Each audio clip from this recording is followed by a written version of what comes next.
Hello guys, welcome back to my channel way to future में आपका स्वागत है गाइस। तो आज हम स्टार्ट करने वाले एकदम न्यू में जावास्क्रिप्ट मॉडर्न जावास्क्रिप्ट का पहला ट्यूटोरियल है ये। ठीक है, तो मॉडर्न जावास्क्रिप्ट ट्यूटोरियल आज मैं स्टार्ट करने वाला हूँ। पहला ट्यूटोरियल है ये, और इसको कहा जाता है कि एक्मा स्क्रिप्ट बोलते हैं या मॉडर्न जावास्क्रिप्ट भी बोलते हैं, जावास्क्रिप्ट ES6 भी बोलते हैं या फिर न्यू जावास्क्रिप्ट भी बोलते हैं, जो चाहे आप बोलो, लेकिन मैं तो बोलूँगा मॉडर्न जावास्क्रिप्ट। ठीक है, या ES6 बोलूँगा, जो कि कॉमन कॉमन नेम है इसका, मॉडर्न जावास्क्रिप्ट। एक्मा स्क्रिप्ट भी बोलो, एक्मा स्क्रिप्ट 6 भी है, ये भी ऐसा भी बोला जाता है। ठीक है, तो मैं ज़्यादा एकदम हिस्ट्री पे जाके कुछ टाइम पास नहीं करने वाला हूँ। बस एक्मा स्क्रिप्ट क्या है, जावास्क्रिप्ट क्यों है, ये मतलब क्या करता है इन दोनों के बीच, ये मैं बता के डायरेक्ट पहले ट्यूटोरियल पे चले जाऊँगा गाइस। ठीक है, तो ज़्यादा टाइम वेस्ट नहीं करूँगा, सिर्फ 2 लाइन मैं बोलूँगा कि एक्मा स्क्रिप्ट जो है जावास्क्रिप्ट ES6, जो कि लॉन्च इंट्रोड्यूस किया गया था 2015 के अराउंड। ठीक है,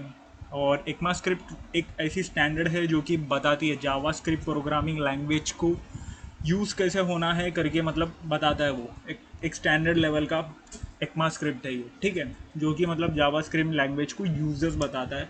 और एक्मा स्क्रिप्ट जो है प्रोवाइड करता है, स्पेसिफिकेशन प्रोवाइड करता है, जो कि जावास्क्रिप्ट लैंग्वेज कैसे वर्क करना चाहिए। ठीक है, और आपको पता होगा ये एक वेब टेक्नोलॉजी है, और इसके बिना कोई भी वेबसाइट इनकम्प्लीट है इस जावास्क्रिप्ट के बिना, वो भी मॉडर्न जावास्क्रिप्ट। मॉडर्न जावास्क्रिप्ट आने के बाद कई तरह की फ्रेमवर्क्स, लाइब्रेरीज भी बाहर निकली है, आपको पता होगा। तो ठीक है, फिर यहीं ये सब चीज़ को यहीं पर रहने देते हैं, हम डायरेक्ट ट्यूटोरियल में जाते हैं। सबसे पहले मैं आपको पता होगा, ये चीज़ तो आपको जावास्क्रिप्ट में पता ही होगा, लेट और बार कॉन्स्ट, ये सब चीज़ के ऊपर ही पहला ट्यूटोरियल है गाइस। तो आप चाहे तो स्किप भी कर सकते हो, स्टिल आपको देखना है, स्टडी करना है तो आपको चलेगा। ओके, तो मैं टाइम वेस्ट नहीं करता हूँ, वैसे भी छोटा ट्यूटोरियल रहेगा ये पहला ट्यूटोरियल, फिर सेकंड से आपको बहुत बड़ा रहेगा। तो मैं टाइम वेस्ट नहीं करता हूँ, डायरेक्ट स्टार्ट करता हूँ मैं। और ये सब चीज़ मैं HTML यहाँ पर मैं बना के रखा हूँ, मतलब इसमें लिंक कराया हूँ, स्क्रिप्ट SRC डाल के इसमें लिंक कराया हूँ। ये सब चीज़ मैं बता के टाइम पास नहीं करूँगा, हम सीधे मॉडर्न जावास्क्रिप्ट, क्योंकि ये सब बहुत बहुत बेसिक है गाइस, और ये सब चीज़ आपको पता होनी चाहिए। जब मॉडर्न स्क्रिप्ट आप सीखने आए हो तो ये सब चीज़ तो पता ही होनी चाहिए, तो आपको पता होगा। ठीक है, और यहाँ पर मैंने लाइव सर्वर से ब्राउज़र पे मैंने लाइव किया है मैंने, मतलब जो हम कोड करेंगे वो रन करके आउटपुट दिखे हमें ब्राउज़र के कंसोल पे। ठीक है, मैंने इंस्पेक्ट करके ये भी चीज़ आपको पता होगा, इंस्पेक्ट करके कंसोल पे हम आउटपुट देखेंगे यहाँ का। ठीक है, कंसोल देखेंगे जो भी है। और यहाँ पर मैं कंसोल मतलब यहाँ पर जूम करके रखा हूँ गाइस। अभी ये मत पूछना कि कैसे इसको जूम किया। ठीक है, तो मैं फिर भी आपको बता देता हूँ, आपको कंट्रोल होल्ड करना है, प्लस माइनस करना है, तो जूम इन जूम आउट हो जाएगा। ठीक है, तो बहुत लोगों को कंसोल को कैसे जूम करना है वो नहीं पता होगा, क्योंकि ब्राउज़र के वेबसाइट्स को जूम करके देखते हैं लोग ऐसा। ठीक है, तो शुरू करते हैं हम पहला ट्यूटोरियल, ज़्यादा टाइम वेस्ट नहीं करते, मैंने बहुत बोल दिया अभी। ठीक है, तो जावास्क्रिप्ट में सबसे पहले हम वेरिएबल डिक्लेयर करने की बात करते हैं, जो कि प्रीवियसली क्या था, वार था, बराबर। वैर बोलो, वार बोलो, जो भी है बोलो। ठीक है, तो अभी ये मॉडर्न जावास्क्रिप्ट में वैर बहुत एकदम रेयर पे रेयर यूज़ होगा, बट स्टिल यूज़ होता है, ऐसा नहीं कि मतलब ख़त्म हो गया, यूज़ होता है, बहुत रेयर में यूज़ होता है गाइस। तो मैंने बोला कि मतलब हम न्यू मॉडर्न जावास्क्रिप्ट में ना लेट यूज़ होता है जब से मॉडर्न स्क्रिप्ट, ये देखो यहाँ पर डायरेक्ट, और मैंने ऑटो सेव रखा है यहाँ पर, आपको पता होनी चाहिए, मतलब आपको शायद पता हो ना हो, फिर भी मैंने, हम जो कोड यहाँ पर करेंगे हर 4 सेकेंड पे सेव होता रहेगा। मैंने ऑटो सेविंग का सिस्टम रखा है मेरे VS कोड पे। ठीक है, ये देखो,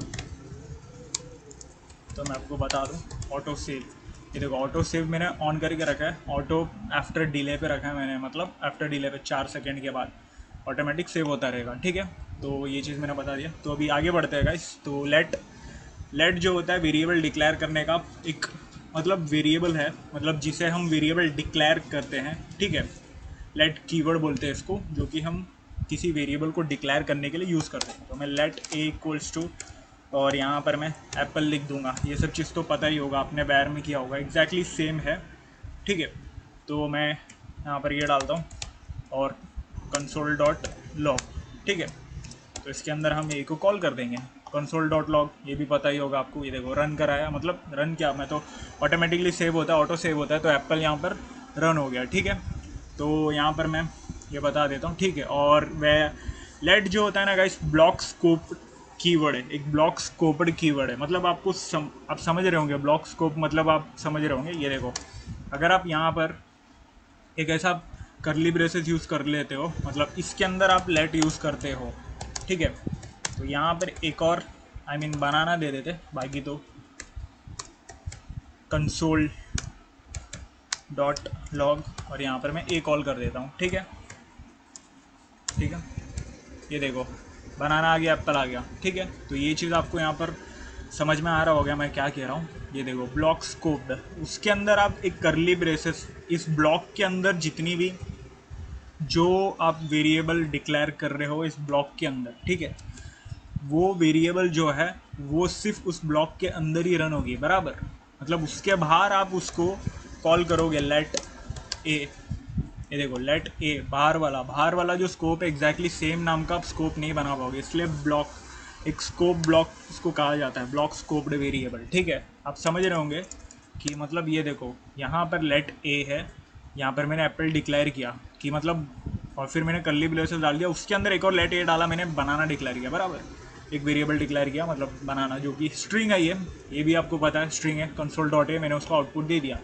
तो कोड तो रन हो रहा है कि मतलब लाइन बाय लाइन रन होता है, ठीक है। ये भी आपको पता होगा क्यों लाइन बाय लाइन रन होता है जावास्क्रिप्ट में। और ये देखो यहाँ पर, ये देखो यहाँ पर ये जो लेट ए मैंने डिक्लेयर किया हूँ, कहीं और मैं एग्जैक्टली सेम नाम का ए मैं वेरिएबल यूज़ कर ही नहीं सकता, कोई और नाम ही यूज़ कर सकता हूँ, बराबर। ये इसके अंदर अगर यूज़ हो रहा है इसीलिए कि मतलब वो इसकी जो वेरिएबल की लिमिटेशन जो है वो बाहर ही है, इसको इस ब्लॉक के बाहर ही है। और इसके अंदर वाला जो ए मतलब ये है, ये देखो लेट ए मैं इसके अंदर देता हूँ, तो ये देखो मुझे एरर देगा, बराबर। तो इसके वजह से ये ब्लॉक स्कोप्ड कहा जाता है कि मतलब उसकी लिमिटेशन एक ब्लॉक के अंदर ही रहती है, कोई भी वेरिएबल हो। लेट में अगर कोई भी आप डिक्लेयर करते हो कोई भी सेम नाम का वेरिएबल, तो वो आपको उस ब्लॉक के अंदर ही लिमिट रहेगी उसकी, ठीक है। और ये बाहर था तो मतलब बाहर है, इसका बाहर है, इस ब्लॉक के अंदर कुछ उसकी कोई पहुंच नहीं है, इस वेरिएबल की कोई पहुंच नहीं है, ठीक है। तो आप समझ गए होंगे ब्लॉक स्कोप भी क्यों कहा जाता है। तो मैं अभी ये सब चीज़ को कमेंट इन कर देता हूँ, ठीक है। सिंपल था गाइस, एकदम सिंपल टॉपिक है वो, ज़्यादा कुछ एकदम सोचने वाली बात नहीं है। मतलब सेम नाम का वेरिएबल रख नहीं सकते हो एक ब्लॉक के अंदर, ठीक है, यही है और कुछ नहीं है। तो कॉन्स्ट एक नाम मैं दे दिया हूँ, और नाम में मैं दे देता हूँ एलोन मस्क। और कॉन्स्ट वेरिएबल भी यूज़ किया जाता है, ये बात आपको पता होनी चाहिए। कॉन्स्ट भी मतलब मॉडर्न जावास्क्रिप्ट में यूज़ होता है, और कॉन्स्ट इसलिए यूज़ होता है कि मतलब एक कांस्टेंट, कोई भी कांस्टेंट डिक्लेरेशन देना है आपको। मतलब अभी ये नाम है, तो मतलब एक बंदे का नाम है एलोन मस्क, इसको तो कौन नहीं जानता, इस बंदे का नाम है, तो उसका नाम अगर चेंज कर सकते हो नहीं ना, इसलिए कॉन्स्ट कीवर्ड यूज़ करके उस चीज़ को डिक्लेयर किया जाता है कि वो कांस्टेंट है, ठीक है। मतलब कांस्टेंट चीज़ों को डिक्लेयर करने के लिए कॉन्स्ट कीवर्ड यूज़ होता है, बस इतनी चीज़ है, ऐसा आप ध्यान रखो। तो यहाँ पर console dot log and then मैं नाम यूज़ कर लेता हूँ, बस ख़त्म, सिंपल था। ये देखो एलोन मस्क आ गया, रन हो गया, बस, ठीक है। तो आज का यही टॉपिक था गाइस, ज़्यादा कुछ एकदम बड़ा चौड़ा के नहीं था, एकदम सिंपल था। लेट और कॉन्स्ट ही मैंने बताया, ये शायद आपको जावास्क्रिप्ट वाली कोई भी ट्यूटोरियल में आप देखे होंगे, कोई बड़ी बात नहीं है, बहुत सिंपल है। वैर जो आप यूज़ करते हो वही चीज़ है, वैर जो है आपने देखा ही होगा, वही चीज़ है, ठीक है। तो मैं पुराना हिस्ट्री लेके नहीं बता रहा हूँ, बस मॉडर्न जावास्क्रिप्ट के बारे में ही यहाँ पर बात करेंगे गाइस, ठीक है। तो वीडियो को यहीं पर मैं ख़त्म करता हूँ, अगले नेक्स्ट ट्यूटोरियल में एरो फंक्शन ये सब चीज़ देखेंगे, ठीक है, बहुत इंटरेस्टिंग होगा। मॉडर्न जावास्क्रिप्ट पूरा मैं कवर करूँगा गाइस, तो आप ट्यूटोरियल को फॉलो करना। और मैं मेरे चैनल पे प्लेलिस्ट बना दूंगा, तो आप प्लेलिस्ट को एक्सेस करके सेव करके रख लेना गाइस। तो वीडियो को यहीं पर ख़त्म करते हैं गाइस, मिलते हैं अगले वीडियो पे। जाने से पहले आप वीडियो को लाइक कर देना, शेयर कर देना, अपने दोस्तों को बता देना ऐसी कोई चीज़ है, एग्जिस्ट करती है, ठीक है। और चैनल को सब्सक्राइब कर देना, और वे टू फ्यूचर इंस्टाग्राम पे भी फॉलो कर देना गाइस। तो मिलते हैं अगले वीडियो पे, तब तक के लिए गुड बाय।